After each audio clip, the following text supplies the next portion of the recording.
কোনো খাবার বা পানি সারা রাত যদি খোলা অবস্থায় থাকে তাহলে নাকি ওই পানি বা খাবারের শয়তান প্রস্রাব করে দেয়। ইসলামের বিষয়ে কি বলে? হেঁটে হেঁটে দাঁত মাজলে কি দারিদ্রতা দেখা দেয়? ফু দিয়ে নাকি গরম খাবার খেতে নেই, আসলে কি সত্য?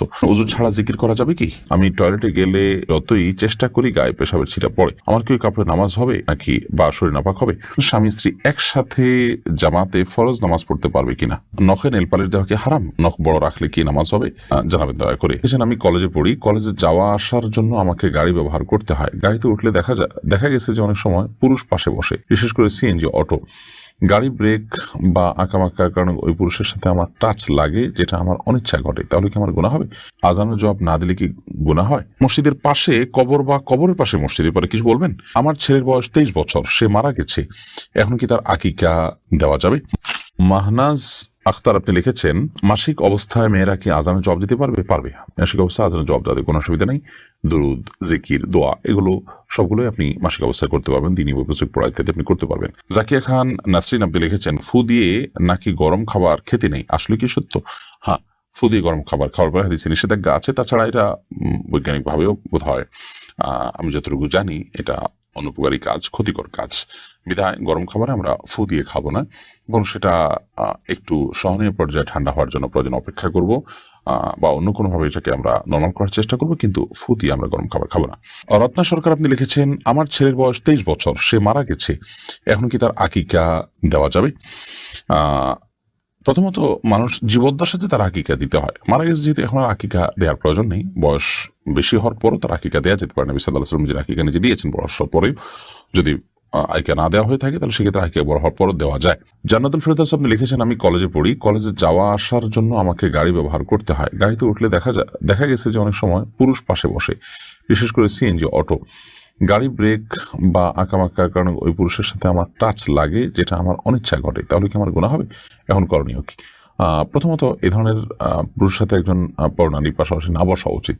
হাতে ব্যাগটা কোনো কিছু থাকলে সেটা মাঝখানে দিয়ে দেওয়া দরকার, তাতে আপনি বেঁচে থাকতে পারেন, এইটুকু অন্তত আপনার চেষ্টা থাকা উচিত।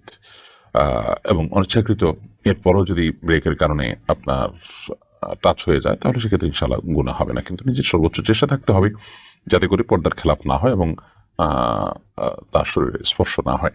এরপরে রাবেল হোসেন রাবেল এআইডি থেকে আপনি লিখেছেন, নিজের স্ত্রীকে রক্ত দিলে ভবিষ্যতে কোনো সমস্যা হবে কিনা, ইসলাম শরীয়ত কি বলে? কোনো মানুষকে যদি আপনি রক্ত দেন, প্রাপ্তবয়স্ক মানুষকে, তাহলে তার ফলে কিন্তু তার সাথে রক্তের সম্পর্ক সৃষ্টি হবে না। দুধ পান করার যেরকম রক্ত সম্পর্ক সৃষ্টি হয়, এখানে কিন্তু বিষয়টি সেরকম নয়। বিধায় আপনার এ ধরনের সিচুয়েশনে কোনো অসুবিধা নেই যদি এই ভদ্রলোক, তিনি যাকে রক্ত দিয়েছেন, কোনো মেয়েকে, তাকে যদি তিনি বিয়ে করেন, তাহলে সেক্ষেত্রে অসুবিধা হবে না ইনশাআল্লাহ তাআলা। নখে নেল পালিশ দেওয়া কি হারাম? নখ বড় রাখলে কি নামাজ হবে? জানাবেন দয়া করে। বোন ফাহিমা, নখে নেল পালিশ দেওয়াটা হারাম না, কিন্তু নেল পালিশ দিলে আপনার উজু হবে না, গোসল হবে না, সেটা হলো একটা ব্যাপার। তো এই জন্য আপনি যদি এমন করেন যে নেল পালিশ মাসিকের সময় বা সন্তান প্রসব পরবর্তী সময় যে ব্লিডিং হয়, সেই সময়টাতে যদি নেল পালিশ দেন, তাহলে সেক্ষেত্রে নামাজ যেহেতু নেই, অতএব দিতে পারেন। আর নখ বড় রাখা এটা সুন্নাহর খেলাফ, নামাজ তো হয়ে যাবে, কিন্তু নখ বড় রাখা এটা সমস্ত নবীদের যে কমন সুন্নাহ আছে, সুনানুল ফিতরা যেটাকে বলা হয়, সেটার পর খেলাফ কাজ, যার কারণে এটি করা যাবে না। তবে নামাজ হয়ে যাবে যদি আপনি পানি এই নখের উপরে এবং নখের নিচে আপনার চামড়া, মানে সামনের যে অংশ চামড়া পর্যন্ত, আঙ্গুলের মাথা পর্যন্ত যদি আপনি পানি পৌঁছে থাকেন। এরপর শিশির আব্দুল আপনি লিখেছেন, মসজিদের পাশে কবর বা কবরের পাশে মসজিদের পরে কিছু বলবেন? এটাতে কোনো অসুবিধা নেই। কবরের পাশে মসজিদ বা মসজিদের পাশে কবর, কবরের আলাদা ওয়াল, আলাদা জায়গা, মসজিদের আলাদা জায়গা, কোনো অসুবিধা নেই। মসজিদের ভেতরে কবর হলে সেটা নিষিদ্ধ। মসজিদের ভেতরে কবর থাকলে সেখানে নামাজ পড়া মানে হলো কবরে নামাজ পড়া, কবরস্থানে নামাজ পড়ার শামিল, যেটি ইয়াহুদীদের মধ্যে ছিল, যেটি নবী সাল্লাল্লাহু আলাইহি ওয়াসাল্লাম আমাদেরকে নিষেধ করেছেন। যার কারণে মসজিদের ভেতরে কবর থাকলে সমস্যা, মসজিদের বাইরে, ওয়ালের বাইরে যদি কবর থাকে, তাতে অসুবিধা হবে না ইনশাআল্লাহ তাআলা, নামাজ পড়া যাবে সেখানে। ফারজানা ফারজু এডি থেকে দেখেছেন, আমি টয়লেটে গেলে যতই চেষ্টা করি গায়ে পেশাবের ছিটা পড়ে, আমার কি ওই কাপড়ে নামাজ হবে নাকি বা শরীর নাপাক হবে? যদি আপনার টয়লেটে আপনার গায়ে পেশাবের ছিটা আসে, সেই ছিটাগুলো যদি ওই যে শুয়ের আগায় যতটুকু পানি পড়ে, এই টাইপের ছিটা, তাহলে সেক্ষেত্রে আপনার এর কারণে কোনো চিন্তা করার কোনো কারণে, এর কারণে আপনার শরীর বা কাপড়ে লাগলে সেটা নাপাক হবে না। কারণ এটি মানুষের সাধ্যের বাইরে এটুকু থেকে বেঁচে থাকা।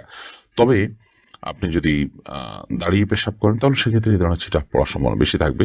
বসে পেশাব করলে এটার সম্ভাবনা কম থাকবে। সতর্ক থাকবেন সর্বোচ্চ, কারণ কবর আযাবের অন্যতম কারণ হলো পেশাব থেকে পবিত্র ভালো করে না হওয়া। আল্লাহ আমাদেরকে মাফ করুন।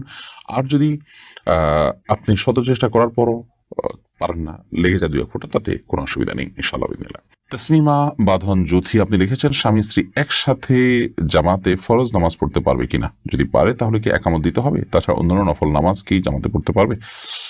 স্বামী স্ত্রী একসাথে জামাতে নামাজ পড়তে পারে, যার যার নামাজ শেষে পড়তে পারে। আর যদি যার যার নামাজ সে পড়তে পারে, জামাতে নামাজ পড়ে, তাহলে সেক্ষেত্রে স্বামী সামনে স্ত্রী পেছনে, অর্থাৎ পাশাপাশি না দাঁড়িয়ে নামাজ পড়তে পারে। এটা মাঝে মধ্যে জামাত মিস হয়ে গেল পুরুষের, সেক্ষেত্রে এটা করতে পারে। নিয়মিত এটি করবেন না তারা, বাসায় অন্যান্য জামাত তরক করে। এবং একামত দিবে, স্বামী নিজে একামত দিবেন। আর অন্যান্য নফল নামাজ, বিশেষ করে তাহাজ্জুদের নামাজ ইত্যাদি, তারা যদি জামাতে পড়তে চান, স্বামী সামনে ইমামতি করবেন, স্ত্রীর পিছনে নামাজ পড়বেন, হতে পারেন। ইয়াহিদ আহমেদ আপনি লিখেছেন, আজানের জবাব না দিলে কি গুনাহ হয়? আজানের জবাব দুইভাবে হয়। একটা হলো আজানের জবাব হয় মৌখিকভাবে, আর হলো আজানের জবাব হয় প্রকৃতভাবে, অর্থাৎ সরাসরি শারীরিকভাবে। মৌখিকভাবে আজানের জবাব হলো মুয়াজ্জিন যা বলেছেন তার সাথে বলা, এই বলাটা মুস্তাহাব, এটি না দিলে কোনো গুনাহ হবে না। কিন্তু আজানের জবাব যেটা শারীরিকভাবে দিতে হয়, ধরুন মুয়াজ্জিন সাহেব আজান দিলেন, দেওয়ার পরে শারীরিকভাবে জবাব দেওয়া মানে হলো আপনি সে আজানের জবাব দিয়ে মসজিদে যাবেন এবং হাজির হবেন। তো সেই কাজটা যদি আপনি না করেন, মসজিদে উপস্থিত না হন, তাহলে সেক্ষেত্রে আপনি গুনাহগার হলেন পুরুষ হয়ে থাকলে। তাহলে সেক্ষেত্রে আজানের এই জবাব দেওয়াটা, অর্থাৎ শারীরিকভাবে উপস্থিত হয়ে যে জবাবটা, সেই জবাব দেওয়াটা আমাদের জন্য আবশ্যক। সেটা না করলে আমরা গুনাহগার হয়ে যাব। আদারওয়াইজ আপনার শুধু মৌখিকের জবাব যেটা, সেটা আপনি না দিলে কোনো গুনাহগার হবেন না। এসআই রুবেল খান লিখেছেন, ওযু ছাড়া জিকির করা যাবে কি? ওযু ছাড়া জিকির করা যাবে, জিকিরের জন্য ওযু শর্ত নয়। এমনকি কারো যদি গোসল ফরজ হয়, অবস্থা সে আল্লাহর স্মরণ করতে পারে, মুখে আল্লাহর সাধারণ যে জিকিরগুলো আছে সেগুলো তিনি অব্যাহত রাখতে পারেন।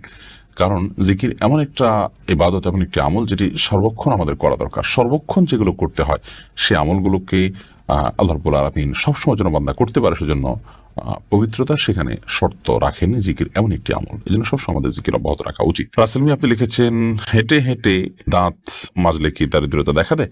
না, এটি সম্পূর্ণ কুসংস্কারের জন্য বিশ্বাস। হেঁটে হেঁটে দাঁত পরিষ্কার করলে, দাঁত মাজলে, ব্রাশ করলে এর কারণে দারিদ্রতা দেখা দিবে, অভাব দেখা দিবে, অনটন দেখা দিবে, এরকম কেউ বিশ্বাস করলে সেটি গুনাহের কারণ হবে, এবং এটি সম্পূর্ণ কুসংস্কারের জন্য বিশ্বাস। আমাদের ইউটিউব চ্যানেল আপনি প্রশ্ন করেছেন।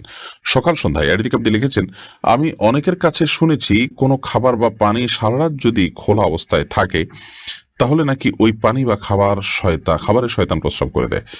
ইসলামের বিষয়ে কি বলে? দেখুন, এমনিতে নবী করিম সাল্লাল্লাহু আলাইহি ওয়াসাল্লাম নিষেধ করেছেন আমরা রাতে শোয়ার সময় যেন কোনো খাবার বা কোনো পাত্র এমনকি যেন খালি যেন না রাখি। শয়তান বিচরণ করে, দুষ্টজিন বিচরণ করে, সেটাকে ঢেকে রাখতে নবী সাল্লাল্লাহু আলাইহি ওয়াসাল্লাম নির্দেশ করেছেন। আমরা অনেকেই এটার প্রতি খেয়াল রাখি না। কিন্তু তাই বলে শয়তান পেশাব করে, এরকম কোনো কথা কোরআন হাদিসে কোথাও বর্ণিত হয়নি। এগুলো আমাদের সমাজে প্রচলিত কথা। অনেক মুরব্বীরা এই যে খাবার বা প্লেট ইত্যাদি অনেকে ঢাকা ছাড়া শুয়ে পড়েন, সেই বদভ্যাস বা সেই খারাপ কাজটিকে দূর করবার জন্য এই ধরনের কথা নিজেরা বানিয়ে নিয়েছেন। তো কোরআন এবং হাদিসের নামে মন গড়া এরকম কোনো কথা বানিয়ে নেওয়া, এটা গুনাহের কথা। নবী সাল্লাল্লাহু আলাইহি ওয়াসাল্লাম বলেছেন, মান কাযিবা আলাইয়া মুতাআম্মিদান ফালিয়াতাবাওয়া মাকআদাহু মিনান নার। যে ব্যক্তি আমার ব্যাপারে ইচ্ছাকৃতভাবে মিথ্যা কথা আরোপ করবে, আমার নামে মিথ্যা হাদিস বলবে, সেজন্য তার ঠিকানা জাহান্নামে জেনে রাখে।